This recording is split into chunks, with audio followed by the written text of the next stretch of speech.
That's right, I see the chat. I see y'all rocking. I see y'all coming. Hit that like button as you enter the building. You know what I'm saying? Hit that like button. Show your love. Show your support. You know what I'm saying? This that dope soul. This that new thing. Nobody don't know about it.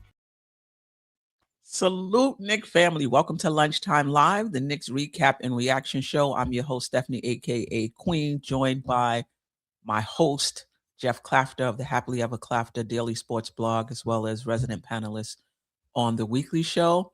The Knicks handled their business last night in Toronto. I think it was 117 to 106, 107, something like that. 117, 101. 117, 101. Wow, even better. The Knicks are now 10th in defensive rating for whatever it's worth. 17-7 on the season, have won 8 of their last 9, 4 in a row. They're just 2 games behind Detroit for first in the Eastern Conference. Really playing well. I mean, listen, competition matters. Last night, Toronto was without RJ Barrett. He's been out since, I believe, November 23rd. And, listen, their offensive rating has plummeted. A significant difference with him being out. They were also without Quickly. But as I've said on multiple, recap shows, that ain't the Knicks' problem. The Knicks' problem is to go in and handle their business. And they did that last night. Still at, Brunson with 20 first quarter points, still down 4, I believe, at the end of 1, but they made up for it in the second quarter. We'll get into it. Jeff, how are you? What's your brief thoughts on the game? And then let's get into it. Look, you said it best, right? Taking care of business. That's a team that we should have beat. It's a team based on injuries. Like when they're healthy, I don't think you can do the same things to them when Quickly is out there and they have Barrett. When they're 100%, that's one thing. But when they're not, and we have our starting 5 in there, there's no reason that we shouldn't have a result like that. And they did. And this is a team that's struggled on the road so far this season. So you take it incrementally, you take it by steps. Now we're 4-6 on the road. We're getting closer to, look, if you can be absolutely dominant at home and a 500 team on the road, that's easily a 50-win team. And that's what we want. Like that's where we want to head. I actually considered this game a win-win regardless, because if we somehow lost, then we were going to have a relatively easy week ahead as far as schedule is concerned, and less wear and tear as far as the long season is concerned. No road trip out to Vegas and all of those things, which for a team that's beat up like ours is, those miles can add up sometimes, because we're down 2 rotation players at least, because Deuce missed the game, and we don't know how long he's out for, and Shamet is still out for the foreseeable future. So, we don't have a lot of depth right now either, right? And so, now we've got a game on Saturday. We may have, if we win that, and now that we have a game on Saturday, it's going to be a rock fight with the Magic, and how physical they are, and they're going to be wanting to get revenge for Wagner getting hurt, and like I have no doubt we can beat the Magic. I really don't want to see them for the 18th time this year. Like I save that for another time. Like I'm ready to be done with playing Orlando for a little while, and it's not a matter that I'm scared of them or anything like that. I certainly think we should win that game, but can and should is not it doesn't matter. And the other thing that to start things off is these cup games don't matter to you or me, but they matter to these players. Like you definitely, it's not playoff level intensity, but it's not regular season game in December intensity either, right? It's definitely ratcheted up. And you definitely saw that in the first quarter with the Raptors' ability to really hit us on the glass, and kind of they gave us a good punch in the mouth in that first quarter. I thought a lot of those wounds were self-inflicted, but we'll get into that in a little bit. But they really hustled and played hard in that quarter, and they were able they were able to stay in the game for a while, and then New York just enforced their will in the second quarter, and then it was there were moments in the second half which were uncomfortable, but they never got it below 10 points that I can recall. So, as far as wire to wire, at that point wins, you're gonna, second half they didn't trail. So it's like, that's about as good as you can ask for in an NBA Cup knockout game, I would imagine. Yeah, and listen, they did their best in the first quarter. I agree with you. I thought they came out well, but I also thought the Knicks came out with a sense of urgency in that first, quarter as well. Jalen Brunson had 20 first quarter points. Like it was just clear that we are not falling behind in this first quarter. We're gonna match their energy, match their urgency. I thought he was phenomenal last night, period. And he's just the energizer bunny that just keeps going no matter the circumstances. Just always been impressed with him. Really impressed with him this season, finding his way in a new system. You know, he's still on the ball a lot, nothing like last season, right? It's just I'm just really impressed with Jalen Brunson. 32 points, 13 of 19 from the field, 6 of 9 from three. Really struggled with three-point shooting to start the season. That seems, well, I want to say coming around, but I think he struggled last game or the game before, if I'm not mistaken. 80 Last game he was 1 for 7. So yeah, last game, you're on point with 7. that. Yeah. 87th 30-point game, tied for third in Knicks history with Richie Guerin. 28.3 points per game, 10th in the league right now. Over his last three, he's shooting 54.2% from the field and 52% from three. Like he's just this guy is just, is just killing it. Let's start with Brunson. What did you see from him last night? Well, first of all, he was on a heater. I mean, he opened the game with that step back 20-footer, and you just knew right away. Like, if you've watched him on the Knicks at all, you just knew right away, oh, it's going to be one of these games. Like when he comes out and he just hits that first shot, and then he hit, and then he just kept it going and kept it going. I actually thought that his scoring was incredible, but I didn't think this was the best Brunson game. I thought a lot of our struggles in the first quarter were attributable to him. I thought he was too ball dominant. Yes, he had 20 points in the first quarter, but we were still down by 4. And it was actually, in my opinion, and this may be a hot take, when Tyler Kolek came in the game in the second quarter, he kind of flipped the script and kind of got control of the offense, got other people involved. He didn't really do much on the stat sheet. I think he had 2 points and a steal or something like that. But Anunoby got a couple of buckets, and we started to get some defensive stops, and we went from 39-35 trailing to 47-41 ahead when Brunson came back in the game. And then from that point forward, it really felt like everybody else was engaged. I kind of felt like in the first quarter, we were doing a lot of Jalen watching because he was just so mesmerizing. And look, his shot making was phenomenal. I don't want to take that away from him, but and maybe this is one of those things you're always talking about, when is it time to do that versus when is it time to, get everyone else involved. And he only had 19 shot attempts last night, but that's still probably like 8 more than the second most on the team. And, he had 3 really bad turnovers last night. I mean, really, but like bizarre, like awful throw the ball away turnovers, and he only had 4 assists. Now, I know we didn't, outside of him, we probably didn't shoot the ball that well, so assists can be a little bit tricky, but I thought he was a great scorer last night. I don't know if it was my favorite Jalen Brunson performance. Let's just say that. Yeah, I thought differently, and that's great. I think that's why we watch the games, right? Everybody is going to have a different opinion.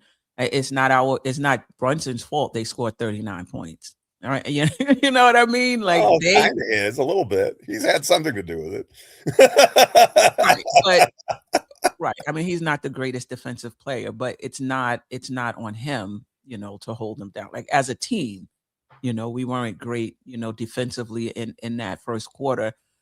I kind of like coming out, taking control of the game. Now, I did have in my notes it's going to be interesting to see how this unfolds. Like, is this going to be Jalen Brunson for the rest of the game, or is this him making sure we stay in this game, making sure we get off to a good start and then kind of fall back a little bit? And he did. He had 20 points in the first, quarter, 15, over the rest of the game.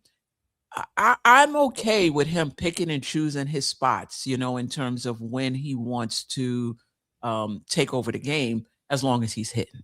You're taking Well, over the game and you not hitting and you still take a shot. That's a challenge. look, it's a difficult puzzle to solve, in my opinion, because he's such a dynamic player, but he is third in the NBA in first quarter scoring this year. So it's clearly something. It's not like relegated to this game. He's doing a lot more early on to get his whatever that may be, and I'm not going to complain. Look, we've waited forever for a player like this. I'm just saying that at times it felt like it was the Jalen Brunson show and nobody else was on the court in that It first did, quarter. Jeff. It did. But I think that was by his design. It did. I agree with you.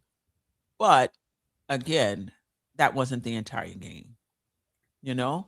So I think it's just a yeah, I think that's why we watch the games, right? Like to have like different opinions, I think he should have came out establishing everybody first and moving the ball around, and somebody else to say no, in a game like this, come out, establish it, make sure we get off a good start, then fall back. I don't know what's but it's good that we have different opinions on Brunson's. From the game, as long as we win, I don't care, right? No, but I mean, in terms of that's why we analyze the games, Yeah. of course. And that's the thing, that what like, he's going to have games like where he does that, but that's not like a sustainable, winning formula to have Jalen Brunson go into God mode, right? Like, it's going to happen from time to time, but like, if you're talking about getting prepped for the playoffs and doing things that are going to, that are making you better and better preparing you, I'm not sure that last night was it, but I mean, he was on another level last night for sure. But Towns had 11 shots last night. I think, personally, I want to see Towns get more shots. I want to see him in the 15 to 20 range every game. He only had 11 left. Part of that was he got into foul trouble. I admit, like, he missed he missed 7 minutes of the first quarter, I think, after picking up that silly offensive foul. And he had another silly foul to start the game too. So again, maybe that's what's required. I just think that this team will reach more of its best potential when Towns is more of a feature in the offense than he is right now. Yeah, I hear that. I do want to piggyback off of something you said a little earlier. Listen, I think this is practice for Brunson in the playoffs. Because there are times in the playoffs where you're going to have to take over a game. There are times in the play, and it's a read. It's a read for your best player. You know, um, how do I want to start this game? Do I want to get everybody else involved first? Do I want to make sure we get off to a good start? When do I take over? Like, that is preparation for the playoffs. Listen, the Knicks have multiple scorers on this team. And something I thought earlier in the season, when you have a so-called equal opportunity offense, you got to be careful, because you want those other players to shine and maximize themselves to the extent that it makes your best players better. You're not trying to maximize everybody to the extent that you're minimizing your best player and your best players, and everybody is just on the same level, and whoever gets the shot, and it doesn't matter if your best player winds up with 4 shots. No, it does matter. Like, when you think about the Golden State Warriors and their run, and how they passed the ball and moved the ball, there was no question. No matter, there were games when somebody else would score more. There was no question who the best player on that team was, night in and night out, right? So the Knicks are moving the ball around, and other players are are scoring, and I think that is totally great. But we got to know who the head of the snake is, and you got to make sure those other guys eat to the extent that it's making it easier for your best players. Because in the playoffs, there is no doubt about it.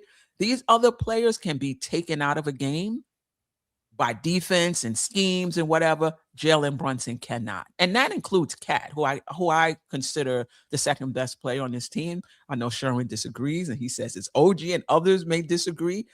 I think he's still the second best player on this team, but he could be schemed and played out of a game. Jalen Brunson can he be made difficult for him? Yes, but for the most part, he's seen it all. He's conquered it all, except for the championship. Is I mean, schematically, he'll be fine in the in the playoffs. And to be clear, I'm not saying everybody needs the exact same amount of shots. I don't want to see Josh Hart get 15 shots. Right. I don't necessarily care if McCall and OG always get 50. That's not what I'm saying, but I do want to see more of a concerted effort to get the ball to Towns in positions that are effective for him to score. And I think that's part and parcel of being a point guard, right? Getting him the ball in places where he doesn't have to work as hard to get his buckets. And I think that when Towns is rolling, it makes everybody else's job a lot easier. And look, he was phenomenal last night. I'm not going to take it. 35 points on 19 shots. He was unreal from 3-point range. He had a great scoring game. Overall, I would still call it a B+ game and not an A+ game. That's what I'm saying. Yeah, Jeff, you're entitled to your opinion. I was just stating mine. That's all. Yeah, it's fine. I get it. I get what you're saying. We can agree to this. We can agree to this. For sure. Yeah, we can agree to, to disagree, on that. All right. Where do we want to go next? Well, can I go into my bag for a minute? Sure. And I ask permission. So in the book of 2 Corinthians chapter 12, the Apostle Paul says that God put a thorn in his side to keep him humble. And this morning, I feel like the Apostle Paul, because I have a thorn in my side, and that thorn is Jordan Clarkson. And just when I'm about to wring his neck and press the button to make the court fall underneath him and fall into the pit with the Sharks, he goes ahead and he does some really nice things and has himself a ball game. Like, I was fed up with him at the end of the first quarter, but God's tried to teach me to be a patient person and to see the beauty that is Jordan Clarkson. And I'm trying. I'm failing, but I'm trying. And he really did a good job in that.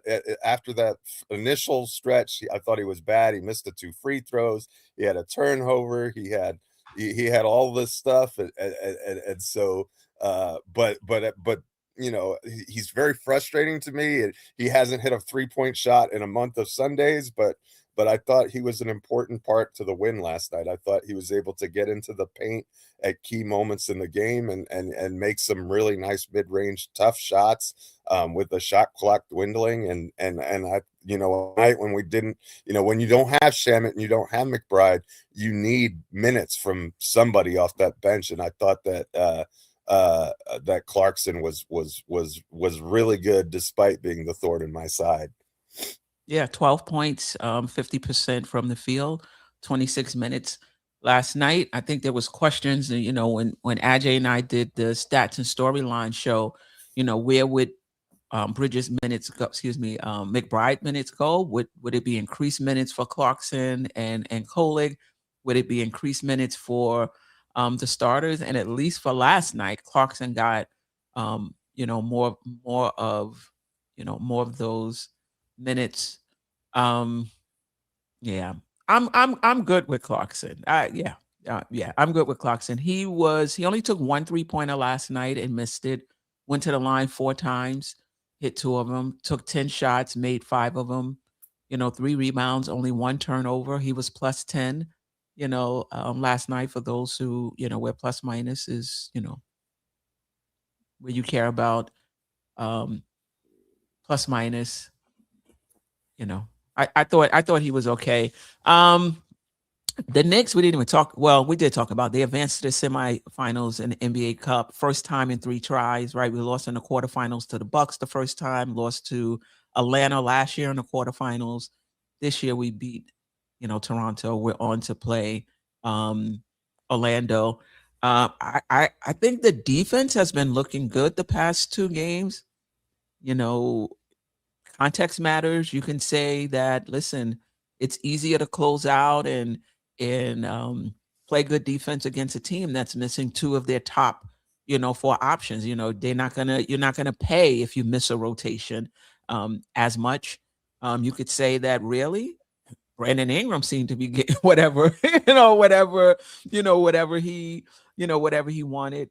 And then Scotty Barnes struggled, and I think that the Knicks Scotty defense Barnes had a lot to did do with that. did struggle, and the Knicks. You're absolutely right. Knicks defense had a lot to do with that. And when we played Orlando, they were without Wagner. So I can see how you could poo the defense, but to the eye test, there just seems to be more urgency, more better rotations. Even last night, I thought Towns was good, and by good meaning just doing the basic stuff, rotating and being where you're supposed to be. Right? He had a nice block on Barnes, and we only mention this for Towns. Like for other people, this is just regular stuff, but for Towns, we gotta highlight it. I thought Towns was active and engaged on the defensive end. And listen, we've seen him active and engaged in the playoffs. I got to be honest, I have no concerns about Karl Anthony Towns raising his level of play, both offensively and defensively in the playoffs. I saw it with my own eyes last year. Would I like to see it throughout the regular season? Absolutely. Well, the possession that stood out to me for Towns last night was in the second quarter, and he blitzed a pick and roll, and he forced a bad pass from Pirtle and a turnover because he was quick to the ball, and they double teamed right away, and the Toronto got the ball out of there, but then Pirtle tried to make the extra pass because the rotation was there, and he ended up just throwing it out of bounds. And to me, it's plays like that. Hey, look, that looked good. But the defense in the entire second quarter, we held them to 13 points, and the defense of effort was there. Like, and Towns was on the court for a lot of that time. But from the entire roster in the second quarter, that was one of the better quarters we've played all season from on both ends of the floor. We were clicking on offense, but defensively we were really putting pressure on the Raptors. They were having trouble getting into their sets.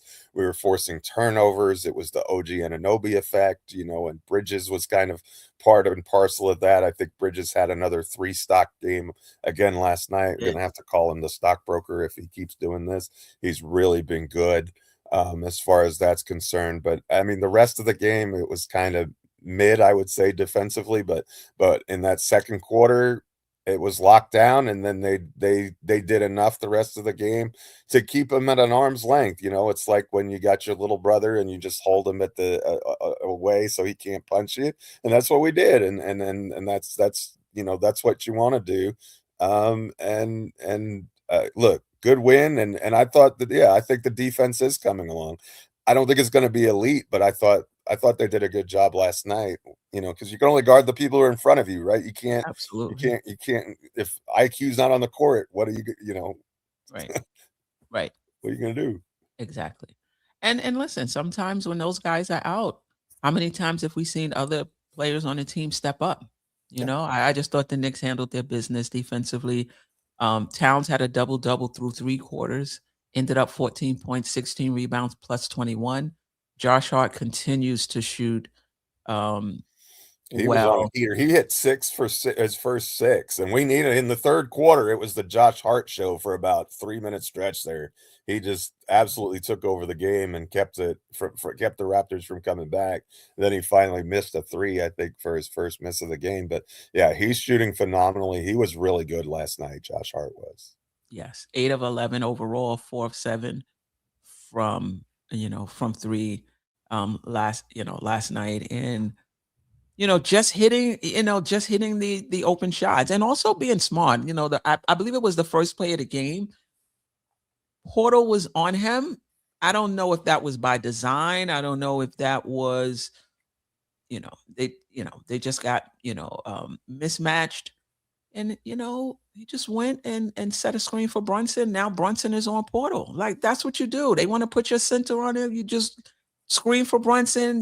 Get the switch and let Brunson, go to work. Really like the way Hart is playing. Let's see if this shooting continues, because if it does, it changes things. Now, you can argue that Hart in the playoffs would have to continue to shoot like this for like 3 seasons before he has gravity, right? Because even though he's shooting well, teams may still play the percentages, right? And be like, if we have to give up an open shot to But somebody. remember the Philadelphia series, right? Yeah. He had a couple of those games, and that's enough. Like, you do it for, like, teams aren't going to want to do it for 4 straight games, and it's like Right. eventually, if you're doing it consistently, okay, like, you hit me in the mouth twice, okay, maybe I'll bleed a little bit and put up with it, but I'm not just going to let you repeatedly just continue to, Right. you have to respond, in other words. And what I liked is that he punished the defense of rotations, because he was the one who ended up with the 3-pointer at the top of the key 3 times, and he hit all of those shots. So I mean, or 3 out of 4. He might have missed one, but he, if he's hitting 75% of those, that's, the ball moved exquisitely during those possessions, and if it moves exquisitely and you don't make the defense pay, then it's worthless. But he's, I don't know if it's our shooting coach or if he's just on like one of those heaters that he was on when he first got here, but it helps us out, and it's a time when we need him, because he's really providing some of the stuff that we usually do get from guys like McBride and Shamet, right? Those are the shots that we expect them to take and to make, and if we're able to get that from him, it fills the gaps while those guys are out. And next man up isn't necessarily always about the 11th guy off the bench. Sometimes it's the guy who's getting regular rotation minutes, kind of doing more in his role to help the team win. And I think that's kind of what you're seeing from Josh Hart right now. Right. But I think he more than makes up for it because of the other things that he brings that Deuce and Shamet doesn't bring either, which is the secondary playmaking and ball handling. I mean, Shamet handles the ball. I think McBride has gotten better, handling the ball. But Josh Hart, if you have the shooting and the other things that he brings, he's just a dynamic addition to that starting unit, and that includes defensive rebounds and offensive rebounds. So shout out to him, playing really well. 21 points, 6 rebounds, 4 assists, 2 steals, plus 13. Did turn the ball over 3 times though. And then before we leave, Mitchell Robinson, 5 rebounds, 4 assists. Nick Yak pointed out that those 4 assists came off of those offensive rebounds where he turns now and looks for the 3-point shooters, and they knocked him down. He had 1 steal, 1 block. I'm not sure what they're going to do as far as the foul. I don't know about these teams fouling, Mitchell Robinson in the first quarter, but I kind of get it. It's, you're not only limiting his effectiveness, you're taking away basically a possession from the team, right? You're taking away a Jalen Brunson possession or an offensive possession for the team, because it's basically a turnover, because right now he's shooting just 20% from the field. I still don't like to see it in the first quarter, but It's coward's play as far as I'm concerned. Yeah. But I will say this, I had to have a laugh. I'm a Mitch Robinson guy, but he's the only player in NBA history can have a night where he goes 2 for 8 from the line and his percentage on the season and went up. right. Wow. Because that's 25%. He's been like 14% or 17% on the season. So, Yeah. you kind of, but I actually like Mike Brown, actually took him off the floor. And look, if they're having to foul Robinson to get him off the floor, that means he's having an impact on the game, right? So, obviously make your free throws, big fella. But it's mental, right? I think it's as much as anything. I know it's not like he just sat at home the entire offseason and didn't put up a free throw. He hears about it all the time. It's in between his ears, and that's the most difficult. Call it the yips, whatever you want to do when you're in that zone psychologically. That's a tough place to break out of, and a lot of players have suffered through it, including greats like Shaq and Wilt Chamberlain had troubles with it, and so it's something the Knicks are going to have to work through, though, because as you said, it's like a turnover when you. Although I will say this, interesting that on 2 of his back end misses, one of them he got his own rebound and we kicked it out for 3 and made a 3-point shot, and another one the Knicks got the rebound and score, and I think Jalen Brunson scored on that possession as well. So it doesn't always work out. Right. Absolutely. In your favor just to foul, and I like to say that that's karma coming back. But I think really the league should just get rid of that. You shouldn't be able to benefit from fouling. I mean, I know but if you're fouling within the framework of the game, like he has the ball and you're preventing him from going, I'm fine with that. But these away from the ball fouls, that should be a technical. 2 shots and the ball, that just takes it out of the game completely. Like I think, I don't know about that, Jeff. They're taking advantage of a weakness of the other team. It does slow down the flow of the game, but it's a strategy when you have a team that's number 3 in offensive rating to take away a possession from them. But I hear you. I don't like it. I don't like it either, but I don't know if you could punish a team for doing it though. I don't know. I didn't like it when they did it to Shaq. I've never been a I fan don't of either. it. Yeah. And look, But they I don't don't have think to. it started in the first Upon quarter. a guy to make his free throws. I understand that, but to me, it's not basketball in my opinion. It's just I get that. And I don't think with Shaq it was in the first quarter. Do you remember it being in the first quarter? No, I don't. And actually, when you did it to Shaq, it usually backfired because if you gave him enough time, he would usually get in a rhythm. After if you did it 4 or 5 times in a row, he'd probably hit the last 4 or 5 because Right. he had enough attempts. Robinson is just he doesn't never up, never in, as my wife likes to say. You got to get some height on that free throw, On and the ball. Yeah. he just doesn't like it. Really bad. Yeah. All right. Let's get to the chat before Absolutely. we get out of here. Born Freedom, I appreciate you. Peace family on Deals NYK. Appreciate you rocking with us. Just Knicks, I appreciate you. Crim's dad, appreciate you. Endgame. Love that name. Appreciate you. Rodney, appreciate you. Pressure, is that Pressure? I appreciate you. As well, Nick Yak said non-tension wins are so nice, like last night. I like that. Non-tension wins. All right. Okay. I like that. All right. Still Nick fans. Still Nick fans. This still the real AD. I really don't understand the backhanded compliments at superstars. Not sure about that. All right, maybe this will explain. Here's a man that shot 13 out of 19, I think he meant to say, right? Yeah. While the team was cold and the others weren't there, yet your superstar took command when needed.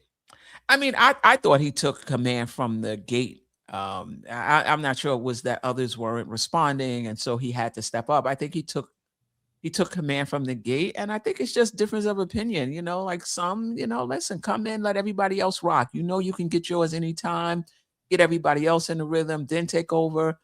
And others like, look, sometimes in games like this where 3 times you haven't gone past the quarterfinals, I'm going to come out and get us out to a good start. I mean, I don't think there's any, it's just a difference of opinion on it. Nick Yak is in the other camp. Brunson kept us in the game first quarter. Nobody else started well. Okay. Crim's dad, if Town stepped up and was consistent, he would be more of a factor and would get the ball more. Yeah, so I know I said, with your best players, you want to make sure they're taking the most shots. I'm starting to ask myself, is a OG or Bridges shot just as good as a Town shot lately? Lately, I've been asking myself that. I haven't come up with the answer yet, but I've been asking myself that because, one second, Jeff, I don't really see a lot of double teams where he's bringing two to the ball and others are open. I'm not seeing a lot of that. Teams are feeling comfortable playing him one-on-one and just him, getting what he's getting. Um, yeah, yeah.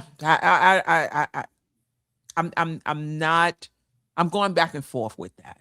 I was squarely in the we should establish cat, but there's some times where I'm just really not liking his shot selection and how he's looking with the ball, and so I'm questioning that a little bit. But go ahead, Jeff. Oh, I think that's a great point. OG, not last night, right? Right, right, right, right. But yeah, look, Bridges has his moments too, right? And I guess that's what makes Brunson the elite star of the group, right? Is that he's the one who's not only capable but willing, and he's like, I'm gonna have that aggressive mindset and mentality, as opposed to, I think all three of those other guys, sometimes they are that guy and sometimes they're not. I thought Bridges played extraordinarily well last night. I was really happy with his game. I don't know. I mean, I don't think he shot the ball quite a bit. He made some threes, I think, but he's just been really good. 3 of 8 from 3, 37.5%, a little above league average last night, 6 of 14, from the field. So I thought he was really good, but and that's a good shot diet for him. OG struggled from the field a little bit, so did Town. So I kind of see where you're coming from. I don't know. I don't know if I have the answer, Jess. I'm just Yeah, questioning. I'm just I'm questioning. just wondering. I know I'm kind of thinking this through as you say that, because I think that's a fascinating point. Is that and is that a Towns problem? Is it how we're deploying Towns problem? Is it can we do better about getting Towns in the ball in position to score, or is it just a question of it's on Cat and he's not being aggressive enough, or he's too low IQ, or whatever the case may be?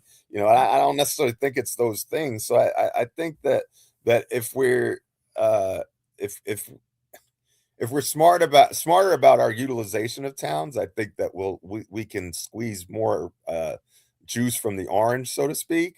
And I think that'll come in time. Remember, this is a new system.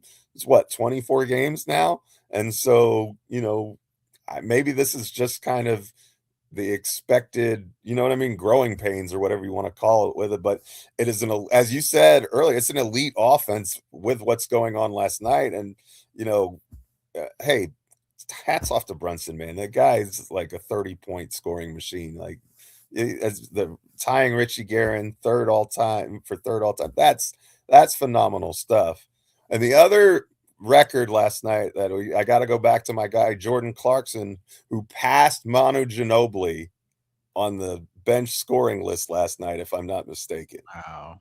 So there's a guy who's a walking bucket. Like, past Manu Ginobili, probably the best six man ever, right? I mean, he wasn't really a six man. He should have been a starter. They just put him off the bench. But when you're in conversation with that guy, that means you're doing something right. And so Clarkson, big milestone in my opinion for him. I think it was that second free throw on his second set of free throws that he tied and passed Manu. So that's a pretty cool deal as last night, as we continue to crush records with this team. Yeah, yeah, yeah. Yeah, I forgot my point, of course. Anyway, moving right along. In the playoffs, we will see Brunson ISO when we need a bucket. Nobody is a better ISO player the last few years. When we need a bucket, again, the fine line, getting others involved. When should I,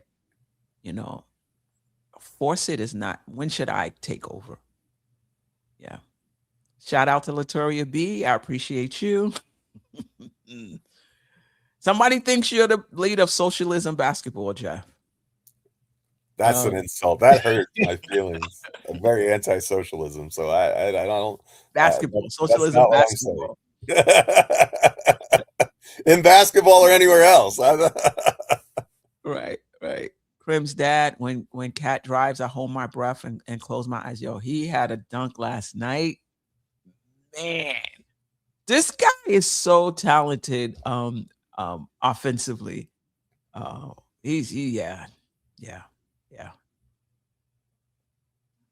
Clarkson only took 1-3. He knows he can get into the paint at will. Yep. Kim Doc, appreciate you rocking with us, sis. Clarkson gets to the line and can create a decent shot in the paint when JB isn't on the court. That will be needed. Amen. That is correct. I agree with that. Held 2 teams to 100 points isn't easy nowadays. Okay. All right. Cat was a better defender than Mitch last night. And this is what happens when Cat steps up defensively, right? Now he's better than Michael Jordan. He's right, but I thought he was good last night as well. I've been watching Mitch defensively because I'm kind of trying to figure out what happened. He seems to be in the wrong position to block shots. Almost always when there's rotations, he always say, I don't, and a lot of times it feels like it's schemed and game planned that way by the opponent. And it's kind of crazy because I was watching it. I was like, wait, Mitch can't help and recover. He did his job here, but then with the way that the ball reversed and it swung, he's not able to get back into the play. And I don't know if that's Mitchell Robinson's fault, like if he's just not active enough, or if it's a scheme. I would love to get Freezy or one of these guys who's a lot smarter about the play-by-play stuff than I am to take a look at that, because it just, especially last night and the last couple games I've been watching, it's like a lot of teams are getting points in the paint and at the rim when Robinson is in the game, and it's usually because the Knicks have switched and he's not in the paint, and then by the time he's not in drop like he was previously, where he just ends up in the paint anyway. And so what ends up happening is they're scoring in the paint regardless of whether he's in the game or not. Have you seen anything? I've seen both. I've seen that, what you're saying, where he rotated over because he was taking care of another responsibility, so he just wasn't able to get there in time. I've definitely seen that. And then I've also seen where he was there and just wasn't as effective as he used to be. I still think as of late, Robinson's defense has been much better, in terms of what we're used to. Is it that elite defense that we've seen? No, but it's definitely better. I mean, because we've seen playoff changing series defense from him Absolutely. in the past, and we've not seen that in 2025, 26, except maybe a game. It's coming. It's coming. Okay. It's coming. I got your word on that. Yeah, well, Pinky promise. I would bet on Mitchell Robinson in the playoffs defensively. Yeah, I would too. As you say, he's just a playoff riser. You're a playoff riser. Hart, most improved shooter. Brown really only played 8 players, with Yabu getting limited minutes. 7, really. Six players got over 25 minutes. Mitchell Robinson with 16, and Yabusele and Kolek with about 7. Listen, these coaches want to win. Like Mike Brown is definitely different from Thibodeau schematically, offensively, but in terms of rotations, these coaches want to win. Guys go down, there's injuries. Oh, just expand the rotation. Bring in guy number 11 and 12. Most coaches will up the minutes of their starters, of their best players. Maybe if 2 players go down, they'll bring in a situational player. But they're trying to win. So we see with the injuries, this rotation is tightening, it's tightening up. 8 players last night, but really only 9 players, I'm sorry, but 5 players over 25. Everybody else was under 16 minutes. And I'm not blaming him. I'm not somebody who feels like Brown has to be anti-Tibbs in every respect. I think he has to be better in the places in which we needed him to be better. And some people will say that was the minutes. I was not part of the minutes police. For me, it's schematically. I needed him to be different. Lineup wise, lineup versatility, I needed him to be different. And that's what I'm seeing. Jeff? This was an NBA Cup game too. These guys wanted Exactly. to play those minutes. They want Exactly. whatever we want. They wanted to go to Vegas. Like Right. they wanted to have that opportunity to be the in-season tournament champions, and good for them. And so like I'm sure that all of them were locked in and they were ready to go, and like, yeah, let's play 38, 39, whatever minutes it is. And Whatever it takes. Toronto played 7 guys really also. Like it's not like they were, they were playing a lot of guys. Although I thought our bench guys actually played well. I thought we got good production out of Clarkson. I thought we got good production out of Kolick. Yabusele was whatever, but I didn't think he was terrible, but he wasn't like, lights out or anything. He wasn't as good as the other 2, let's just say. But I thought our bench, they didn't play much, but when they did play, they were good. And again, our 2 best bench players are probably Shaman and McBride, and they're not available. So it's not really a surprise that you're being you're being rotation heavy at this point. Like you have those ebbs and flows of the season, and I'm not sure than the people who played who you'd really want to see a bunch of minutes. Like maybe it's a few Huckporty minutes, I guess, or Diawara, but other than that, I don't really care if I see Paycom Daddier play. Like personally, like I'm sure he has fans out there that say we're missing the boat, or I know Kevin McCullough Jr. has a very high he has a hive that really is high on him. He did make that 3-point shot in garbage time. I was happy for him to see some action and get in the scorebook. But the guys who need to be on the court are the guys who are playing, and that's what's supposed to happen. Yeah. Let's see if we can run through these quickly. Shout out to Wiz. Herb Jones is available. Mitch and Daddy can get the deal done. Listen, I think we need another big. Now you're going to trade out Mitch for a forward. You must really believe in Huckporty and maybe even Jemison if you make that trade. I like Herb Jones. By the way, shout out to Chop Low in the house. Appreciate you. Building Blocks in the house. Appreciate you. Jerrell, at this point, Mitch missing on purpose. And us trying to get the offensive rebound might be the move. Oh, boy. Appreciate that. Nick Yak. Mitch gets us so many extra possessions and points. Mitch, 5 of 25 instead of 15. That's 10. Stop. Let's just stop. He's just not. Let's stop. Listen, Nick Yak, I understand you're a Mitch fan. Let's stop. There's certain things we can't, over assess. He's just not a good free throw shooter. There's things he does well, things he doesn't do well. If you crunch these numbers and you put it into this this equation, it's just half a point. He's not a good free throw shooter, and there's ramifications to that for the rest of the team. So it's not about whether it's a half a point a game or not. Is what it does for the Knicks on that particular possession. Kim Doc, managing the Hacker-Mick situation is going to be key. He simply cannot hit free throws, and it disrupts our offensive flow completely. That's a fair point. Wiz, Brunson started the game without seeing anyone else, and this is not hate. I do prefer seeing who else is hot, but I wouldn't stop JB. Yeah, this is what we talked about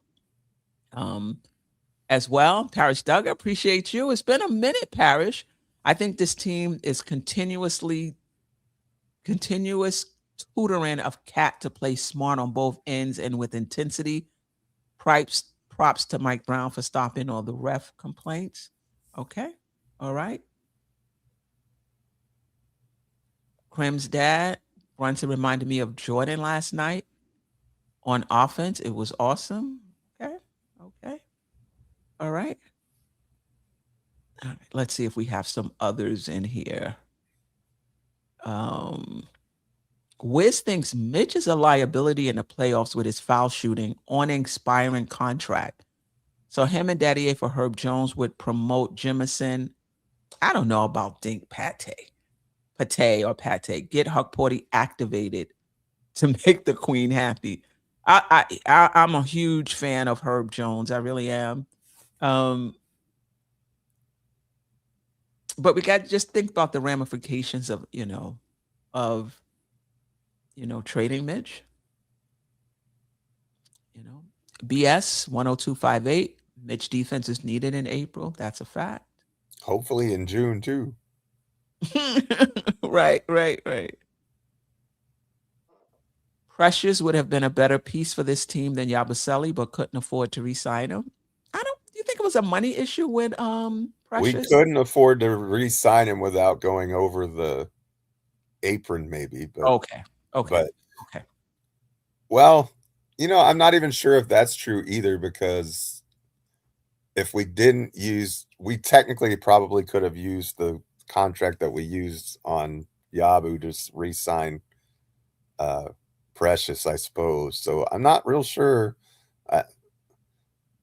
I guess they just weren't very high on Precious Achiuwa, and I think that they envision Yabusele as a different player than what we're seeing right now. And that's not to say that he won't become that player. Like it's only been 24 games, and we've seen some signs of it. Not less necessarily last night. I didn't think he was particularly that great, but he had a couple rebounds in his limited 7 minutes or so. So he's good on the glass. His defensive rotations are better than I thought they were going to be. I don't think he's a traffic cone defensively. Like I know he can't play the 5, but he's just because he's small and he's not a shot blocker, right? I mean, that's not that. That shouldn't be held against him. Let's let him play the backup 4 minutes and go from there. I don't and of course with OG there you don't have as many backup 4 minutes, right? Because Cat can slide over to that spot sometimes too, and so there's just less minutes available for him right now. But the way that Anunoby plays, I don't really want anybody else on the floor anyway. I love OG's game right now, even when he's not shooting well like last night. Kolek was all over the court the second quarter, making plays on both ends, like the way he's been playing. BW, I don't know if I got that right. Best trade would be Mitch for Capella and Tarp. You can trade Mitch for Capella and Tarp. If you could trade Mitch for Tari Eason, I mean, you still have to. Yeah, why would the Rockets do that? Right. And you still have to believe in Huck Porty and Jemison, if just for Tari Eason. No. PMC White 2. Let's go get this cup. Yabu will be fine, y'all. Just remember I said it. We will. If this is your first time, welcome. If it's not, welcome back. Appreciate you. Okay. All right. Any last words, Geoff? Hey, let's enjoy this, folks. Let's enjoy Jalen Brunson. Enjoy the good start to the season. This team has a lot of promise. And it's Orlando Saturday at 5:30. The next one. So really? Is that early? I thought it was. It might. You might be right. I'm not. I don't know. And maybe 5:30 my time too. It may be, but I don't know. I'm gonna tell you. I thought I saw 5:30 for some reason, but 5:30 Eastern Standard Time. So 4:30 your time. Yeah. Wow. I'll be on the road. I'll be on the way to Galveston. So. Good for you. But wow, what a game, what a win. We got the weekly show still on Thursday though, right, Queen? Absolutely. And should be a good one. Salute to the chat. You guys are amazing. The Dope Soul Sports Collective in the house, and you are definitely a third of that equation, with Queen being the host, and that's 1/3, and then Jerrell and the rest of us tag-alongs are the other part of the equation. So you guys are super important to the show, and Queen, this is so much fun, especially after win.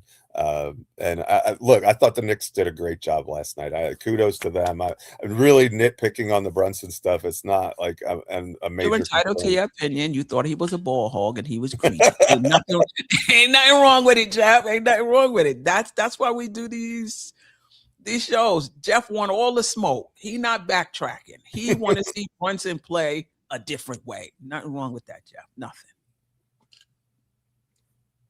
All right. Shout out to everybody in the chat. We'll go on Thursday. I will be on Sunday with the recap of the Saturday game. While Jeff is having a great time. I'll be in Honduras probably. That's what's up, Jeff. That's what's up. Listen, I'm with you. I traveled through the season, as well. So kudos to you. Until next time, family. Peace. Sister, you one of a kind. Yes. Sister, it's time you That's shine. Don't so. Where you at? Don't so.